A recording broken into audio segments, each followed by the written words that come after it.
بسم اللہ الرحمن الرحیم۔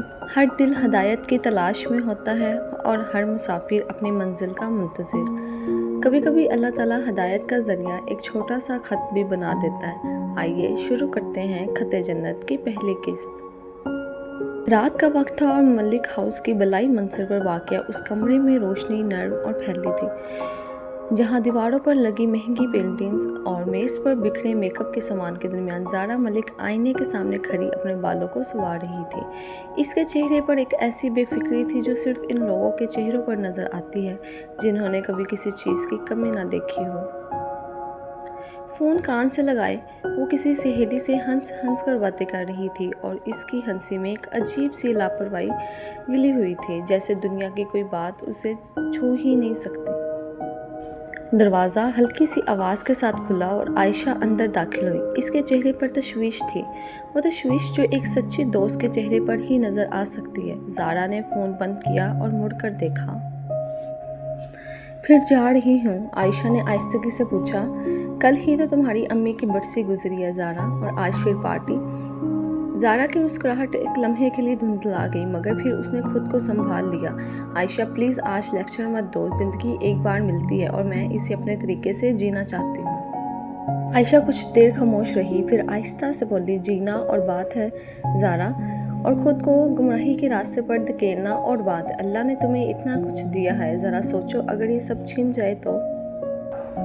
زارا نے کوئی جواب نہ دیا، بس ایک آخری نظر آئینے میں ڈالی، اپنا بیگ اٹھایا اور کمرے سے نکل گئی۔ عائشہ کچھ دیر دروازے پر کھڑی رہی، اس خالی جگہ کو دیکھتی رہی جہاں کچھ دیر پہلے زارا کھڑی تھی، اور پھر آہستہ سے سر جھکا کر واپس مڑ گئی۔ اس کے دل میں ایک انجانا سا خوف تھا، جیسے آج کی رات کچھ ایسا ہونے والا ہے جو پہلے کبھی نہیں ہوا۔ فارم ہاؤس کا ماحول ہمیشہ کی طرح تیز موسیقی، رنگ برنگی روشنی اور نوجوانوں کے ایک ہجوم جو دیر رات تک جاگنے کے لیے جمع ہوا تھا۔ زارا اپنی دوست ہیرا کے ساتھ اندر داخل ہوئی۔ کچھ دیر تو سب کچھ معمول کے مطابق چلتا رہا، ہنسی مذاق، ڈانس فلور کی گمگماہی، مگر جیسے جیسے رات گہری ہوتی گئی ماحول میں ایک تبدیلی محسوس ہونے لگی۔ زارا کچھ دیر کے لیے اپنے دوستوں سے الگ ہو گئی، اور جب اس نے مڑ کر دیکھا تو ہیرا اور باقی سب بھیڑ میں کہیں گم ہو چکے تھے۔ اسی وقت اسے احساس ہوا کہ ایک اجنبی نوجوان بہت قریب آ کر کھڑا ہوا ہے۔ اس کی نظریں اسے بے چین کر گئیں۔ اکیلی کیوں کھڑی ہو؟ اس نے قریب آتے ہوئے کہا۔ زارا نے پیچھے ہٹنے کی کوشش کی۔ نہیں، میں اپنے دوستوں کے ساتھ ہوں، اس نے کہا، مگر اس کی آواز میں پہلی بار خوف کی جھلک تھی۔ اس نوجوان نے کوئی پرواہ نہ کی، وہ اور قریب آیا اور زارا کا ہاتھ پکڑنے کی کوشش کی۔ دل زور زور سے دھڑکنے لگا، مگر آواز جیسے حلق میں ہی اٹک گئی۔ بھیڑ کا شور اتنا زیادہ تھا کہ کسی نے اس کی طرف دھیان ہی نہ دیا۔ پھر اچانک اندھیرے میں سے ایک خوبصورت مضبوط ہاتھ نمودار ہوا۔ اس نوجوان کا بازو پیچھے مڑ گیا۔ ہاتھ چھوڑ دو، ایک سنجیدہ بھاری آواز نے کہا، نہ زیادہ اونچی نہ غصے میں، مگر ایسی جس میں انکار کی کوئی گنجائش نہ تھی۔ نوجوان درد سے کرہایا اور فوراً پیچھے ہٹ کر بھیڑ میں غائب ہو گیا۔ زارا کانپتی ہوئی حالت میں کھڑی رہی، اس کی سانسیں ابھی تک بحال نہیں ہوئی تھیں۔ اس نے آنکھیں اٹھا کر دیکھا تو صرف ایک قد اور سایہ نظر آیا، جس کا چہرہ روشنی کی کمی کے باعث واضح نہ تھا۔ شکریہ، اس نے دھیمی لرزتی آواز میں کہا، آپ کون ہیں؟ سائے نے کوئی جواب نہیں دیا، بس ایک لمحے کے لیے رکا جیسے کچھ کہنا چاہتا ہو، پھر خاموشی سے مڑا اور اندھیرے میں گم ہو گیا۔ زارا وہیں کھڑی رہ گئی، دل میں ایک عجیب سا سوال لیے یہ کون تھا؟ اس نے خود سے پوچھا، مگر جواب کہیں نہیں تھا۔ اگلی صبح ملک ہاؤس کے لاؤنج میں ایک الگ ہی تناؤ تھا۔ عارف ملک صوفے پر بیٹھے تھے، ہاتھ میں فون تھامے، چہرے پر رات بھر کے ہی بے چینی کے آثار۔ جب زارا سیڑھیوں سے اتری، تھکی ہوئی اور کچھ بجھی بجھی سی، تو ان کی نظریں سیدھی اس پر جم گئیں۔ کل رات کہاں تھی؟ ان کی آواز میں وہ سختی تھی جو کسی باپ کے دل کی گہرائی فکر سے جنم لیتی ہے۔ صبح صبح مجھے فون آیا کہ فارم ہاؤس پر کچھ گڑبڑ ہوئی تھی۔ زارا نے گھبراتے ہوئے وضاحت دینے کی کوشش کی، بابا وہ بس ایک چھوٹی سی پارٹی تھی، کچھ خاص نہیں ہوا۔ چھوٹی سی پارٹی؟ عارف ملک کی آواز میں اب درد بھی شامل ہو گیا تھا۔ زارا، تمہیں اندازہ بھی ہے کل رات تمہارے ساتھ کیا ہو سکتا تھا؟ میں نے تمہاری ماں سے وعدہ کیا تھا کہ میں تمہیں سنبھال کر رکھوں گا، اور تم؟ ان کی آواز بھر گئی۔ उसी लम्हे तौसीफ मलिक कमरे में दाखिल हुए। इनके चेहरे पर एक ऐसी मुस्कुराहट थी जो देखने में तो हमदर्दाना लगती थी, मगर इसके पीछे कुछ और भी छुपा हुआ था, जैसे उस वक्त कोई नहीं दे सकता था। आरिफ, परेशान मत हों, उसका हल मेरे पास है, उन्होंने कहा। कैसा हल? आरिफ मलिक ने पूछा। ज़ारा को एक मुहाफिज की ज़रूरत है, कोई ऐसा शख्स जो हर जगह इसके साथ रहे। मेरी नज़र में एक बहुत काबिल एतमाद बंदा है। ज़ारा ने फ़ौरन एहतजाज किया। बाबा, मुझे किसी गार्ड की ज़रूरत नहीं, मैं कोई बच्ची नहीं हूँ। मगर आरिफ मलिक का फ़ैसला हो चुका था, ये बात तय है ज़ारा, अब इस पर बहस नहीं होगी। ज़ारा कुछ कहने ही वाली थी कि इसने अपने आप को रोक लिया। वो जानती थी कि इसके वालिद का फ़ैसला अटल होता है। 2 दिन बाद मलिक हाउस के मरकज़ी दरवाजे की घंटी बजी। मुलाजिम ने दरवाज़ा खोला तो बाहर एक नौजवान खड़ा था, लंबा कद, सादा मगर बावकार लिबास। वो एक ऐसा सुकून जो इसके चेहरे से झलक रहा था, जैसे दुनिया की कोई भी बात उसे मुतज़िल ना कर सके। जी, आप किससे मिलना चाहते हैं? मुलाजिम ने पूछा। मेरा नाम ज़ारून सितारा है, मिस्टर आरिफ मलिक ने बुलाया है, इसने धीमी मगर वाज़ेह आवाज़ में कहा। ऊपर सीढ़ियों पर खड़ी ज़ारा ने यह मंजर देखा और जैसे ही ज़ारून का चेहरा रोशनी में वाज़ेह हुआ, इसका दिल एक धड़कन छोड़ गया।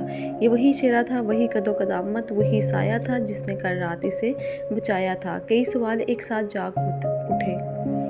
आरिफ मलिक ने आगे बढ़कर ज़रून से हाथ मिलाया। खुशामदीद ज़रून साहब, तौसीफ ने आपके बारे में बहुत अच्छा बताया है। शुक्रिया सर, ज़रून ने वक़ार से जवाब दिया। मैं अपनी ज़िम्मेदारी पूरी ईमानदारी और नेक नियति से निभाने की कोशिश करूँगा, इंशाअल्लाह। ज़रा आहिस्ता आहिस्ता सीढ़ियाँ उतर कर करीब आई। एक लम्हे के लिए दोनों की नज़रें मिली। ज़रून के चेहरे पर कोई ख़ास तासुर नहीं उभरा, मगर उसकी आंखों की गहराई में कुछ ऐसा था जो ज़ारा को बेचैन कर गया, जैसे वो कोई राज छुपाए बैठा हो। बाबा, मुझे इस शख्स की कोई ज़रूरत नहीं, ज़ारा ने तेज़ लहजे में कहा, अपने अंदर की उलझन को गुस्से की शक्ल में देखते हुए।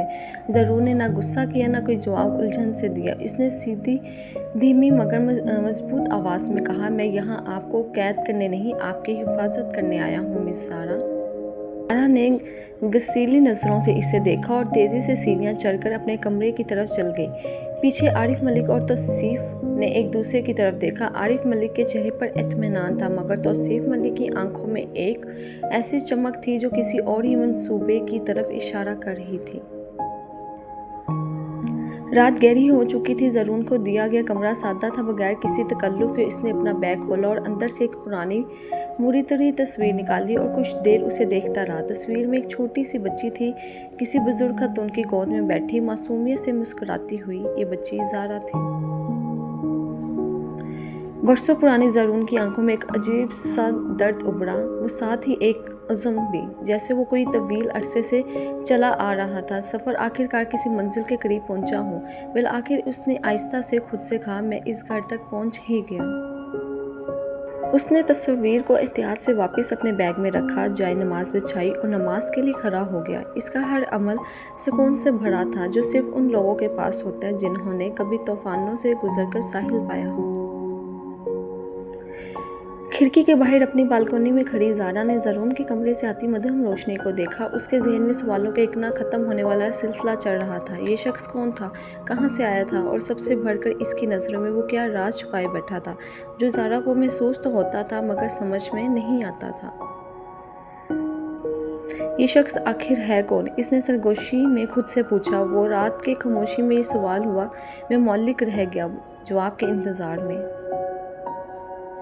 सुबह का सूरज अभी पूरी तरह निकला भी ना था कि मलिक हाउस के वसी लॉन में ज़रून सितारा टहलता हुआ नज़र आया। ना कोई जल्दी, ना कोई बेचैनी, बस एक ऐसा सुकून जो इसकी चाल में, इसकी नज़रों में, इसके हर अमल में गिरा हुआ था। ये वो वक्त था जब बाकी घर अभी नींद में डूबा हुआ था। खिड़की से ये मंजर देखती ज़ारा को ये बात अजीब लगी। उसने अपने मुख्तसर ज़िंदगी में ऐसे कई लोग देखे थे जो सुबह जल्दी उठते थे, जिम जाने के लिए, फ़्लाइट पकड़ने के लिए और मीटिंग के लिए, मगर ये शख्स बगैर किसी मकसद के बस यूं ही सुबह की हवा में चल रहा था, जैसे ये वक्त इसके लिए किसी इबादत से कम ना हो। नाश्ते की मेज़ पर जब दोनों का आमना सामना हुआ तो ज़ारा ने मौका ज़ाया ना किया। इसने तंज़िया नज़रों से ज़ारून को देखा जो खामोशी से नाश्ता कर रहा था। तो आप हैं मेरे नए मुहाफ़िज़, ज़ारा ने लफ्ज़ मुहाफ़िज़ को ऐसे कहा जैसे कोई घटिया लफ्ज़ हो। उम्मीद है आपको पता होगा कि मैं कहाँ कहाँ जाती हूँ, रात को कितने बजे सोती हूँ, क्या पहनती हूँ। शायद आपको डायरी भी रखनी पड़े मेरे बारे में। ज़रूर ने सर उठाकर इसे देखा। इसकी आंखों में ना गुस्सा था ना शर्मिंदगी, बस एक अजीब सा ठहराव। मैं यहाँ आपकी ज़िंदगी में दखल देने नहीं आया मिस ज़ारा, इसने कहा, आहिस्तगी से कहा। मैं यहाँ सिर्फ इस वक्त खड़ा हूँगा जब ज़िंदगी और मौत के दरमियान फ़ैसला एक सांस का रह जाएगा। बाकी वक्त आपकी ज़िंदगी आपकी है। ज़ारा के पास इसका कोई जवाब ना था। वो चंद लम्हे खामोश रही, फिर खुद को संभालते हुए बोली, बड़ा फ़लसफ़ियाना बातें करते हैं आप। सच्चाई अक्सर फ़लसफ़े जैसी लगती है जब तक हम इसे जीना शुरू ना करें। ज़रूर ने मुस्कुराहट के बगैर जवाब दिया। वो अपनी प्लेट उठाकर उठ गया। ज़ारा वहीं बैठी रह गई। इस जुमले को ज़हन में दोहराती हुई कुछ था इस शख्स की बातों में जो इसके अंदर कई गहराई में टकराता था, मगर वो खुद भी नहीं समझ पा रही थी कि क्या है। अगले चंद दिन एक अजीब सी खामोशी जंग की तरह गुजरे। ज़ारा ने ज़रून को हर मुमकिन तरीके से तंग करने की कोशिश की। कभी अचानक रास्ता बदल कर उसे चकमा देने की कोशिश की, कभी इसके सामने दोस्तों से फजूल बातें करके उसे शर्मिंदा करने की कोशिश की, मगर ज़रून कभी मुश्तल ना हुआ। न इसने कभी आवाज़ ऊंची की, न कभी शिकायत की। वो बस एक साए की तरह हमेशा वक्त पर सही जगह मौजूद होता था। एक दोपहर आयशा ज़ारा से मिलने आई। दोनों लॉन में बैठी चाय पी रही थी कि इनकी नज़र ज़रून पर पड़ी, जो थोड़े फासले पर दरख्त साए में बैठा था, हाथ में एक छोटी सी किताब लिए पढ़ रहा था। ये क्या पढ़ रहा है? आयशा ने तजस्सुस से पूछा। ज़ारा ने कंधा उचकाए, पता नहीं, शायद कोई बोरिंग सी किताब। आयशा कुछ देर ज़रून को देखती रही, फिर आहिस्ता से बोली, ज़ारा, तुमने गौर किया, ये बंदा बाकी सब लोगों से बिल्कुल मुख्तलिफ है। ना इसके फ़ोन पर कोई नोटिफिकेशन आती है, ना ये किसी से फजूल बातें करता है। ऐसे लगता है जैसे ये किसी और ही दुनिया से ताल्लुक़ रखता हो। हाँ, अजीब ज़रूर है, ज़ारा ने माना, अगरचे इसने ये बात खुले दिल से कभी तस्लीम नहीं की थी, लेकिन उसकी संजीदगी मुझे पागल कर देती है। हर बात का जवाब ऐसे देता है जैसे कोई हकीमाना कौल बोल रहा हो। आयशा हंस पड़ी, शायद उसे सुनने की ज़रूरत ही है, तुम्हें मजाक उड़ाने की नहीं। ज़ारा ने कुछ ना कहा, बस चाय का कप होंठों से लगा लिया। इसके दिल के किसी गोशे में आयशा की बात ने दस्तक ज़रूर दी थी। उसी रात ज़ारा अपनी सहेलियों के साथ एक महंगे रेस्टोरेंट जाने की तैयारी में थी। जैसे ही वो नीचे आई, ज़रून भी खामोशी से गाड़ी की तरफ बढ़ा।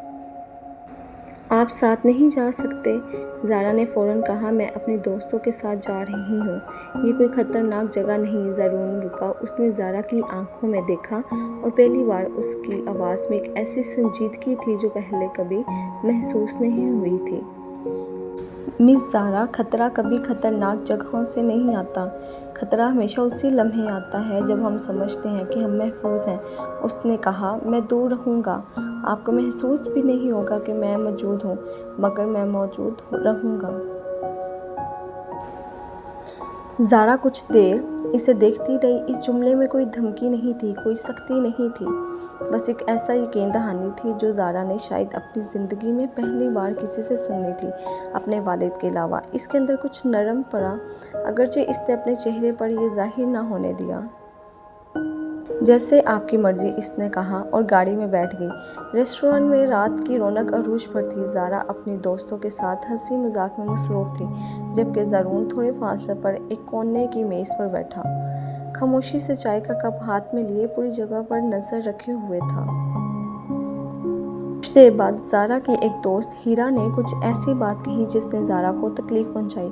इसकी माँ के बारे में गैर सोचा समझा तबसरा। ज़ारा के चेहरे का रंग फक हो गया। वो बगैर कुछ कहे उठकर बाहर बालकनी की तरफ चली गई। रात की हवा में तन्हा खड़ी इसकी आंखों में नमी तैरने लगी, एक ऐसा दर्द जो वो बरसों से पार्टियों व हंसियों के पीछे छुपाती आई थी। इसे एहसास ही ना हुआ कि कब ज़रून खामोशी से आकर थोड़े फासले पर खड़ा हो गया था। न इतना करीब के बेअदबी लगे, न इतना दूर के बेपरवाही लगे। رو مت، اس نے دھیمی آواز میں کہا۔ روتے وقت انسان کمزور نظر آتا ہے، مگر یاد رکھو جو درد چھپا لیتے ہیں وہی سب سے زیادہ مضبوط ہوتے ہیں۔ تو مضبوط ہو مس زارا، صرف تھکی ہوئی ہو۔ زارا نے حیرت سے مڑ کر اسے دیکھا۔ یہ پہلا موقع تھا جب اس نے اپنے آپ کو اس شخص کے سامنے اتنا بے نقاب محسوس کیا۔ اس کی آنکھوں سے ایک آنسو خود بخود بہہ نکلا۔ کیا معلوم میں کیسا محسوس کرتی ہوں، اس نے تلخی سے کہا، مگر آواز میں تلخی سے زیادہ درد تھا۔ زرون کچھ دیر خاموش رہا، جیسے کوئی پرانی یاد اس کے ذہن میں ٹھہر گئی ہو۔ کیونکہ میں بھی کبھی اسی راستے سے گزرا ہوں جہاں ہنسی اوپر ہوتی ہے اور آنسو اندر، اس نے کہا۔ فرق صرف اتنا ہے کہ ایک دن مجھے کسی نے سمجھایا کہ دنیا کی کوئی بھی چیز اس سکون کے برابر نہیں جو اللہ کی یاد میں ملتا ہے۔ باقی سب کچھ عارضی ہے مس زارا، صرف وہ سکون دائمی ہے۔ زارا نے آنسو صاف کیے اور کچھ دیر خاموش کھڑی رہی، اس کے الفاظ کو دل میں اتارتی ہوئی۔ یہ پہلی بار تھا کہ اس نے دین کی کوئی بات سنی تھی اور اسے وعظ کی بجائے ایک سچی دردمندانہ نصیحت محسوس ہوئی۔ گھر واپسی پر گاڑی میں خاموشی چھائی رہی۔ زارا بار بار چوری چوری زرون کو دیکھتی، جو سیدھا سامنے دیکھتے ہوئے گاڑی چلا رہا تھا، بالکل پرسکون۔ گھر پہنچ کر جب وہ گاڑی سے اترنے لگی تو رکی۔ زرون، اس نے پہلی بار اس کا نام لیا، بغیر کسی طنز کے۔ شکریہ آج کی رات کے لیے۔ زرون نے مختصر سا سر جھکایا۔ شکریہ ادا کرنے کی ضرورت نہیں، یہی میرا کام ہے۔ تمہیں، زارا نے آہستہ سے کہا، یہ صرف کام نہیں تھا۔ وہ اندر چلی گئی اور زرون کچھ دیر گاڑی میں ہی بیٹھا رہا۔ اس کے چہرے پر ایک ایسی الجھن تھی جیسے وہ خود بھی پوری طرح نہیں سمجھ پا رہا تھا۔ اس نے اپنی جیب سے وہی پرانی تصویر نکالی جو ہمیشہ اپنے ساتھ رکھتا تھا۔ وہ آہستہ سے بڑبڑایا، میں یہاں ایک وعدہ نبھانے آیا ہوں، دل لگانے نہیں۔ اس نے خود کو یاد دلایا، جیسے یہ جملہ کسی حفاظتی دیوار کی طرح اس نے اپنے اور اپنے دل کے اندر کھڑا کر لیا ہو۔